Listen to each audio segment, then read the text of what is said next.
मुख्यमंत्री समृद्ध पंचायत राज अभियानांतर्गत जिल्हा परिषद नाशिक येथील नवचेतना अभियानाचा शुभारंभ ग्रामपंचायत मोहगाव तालुका जिल्हा नाशिक येथे करण्यात आला.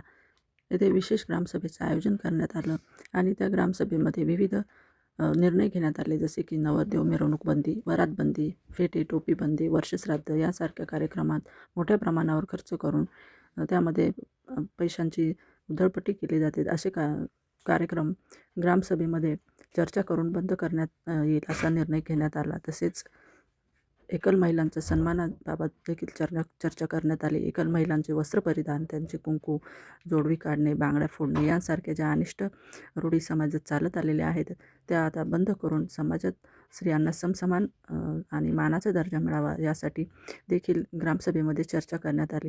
सदर ग्रामसभेसाठी सरपंच सुरेखा टिळे, सदस्य योगेश टिळे, मोहन टिळे, निर्मला गांगुर्डे, आकाश लागड, संजय साळवे, ग्रामपंचायत कर्मचारी तसेच जिल्हा परिषद शाळेतील शिक्षक, अंगणवाडी सेविका, आशा सेविका, ग्रामपंचायत अधिकारी श्रीमती योगिता पुंड आदी उपस्थित होते आणि नवचेतना अभियान यशस्वी करण्याचा सर्व ग्रामस्थांनी निर्धार केलेला आहे.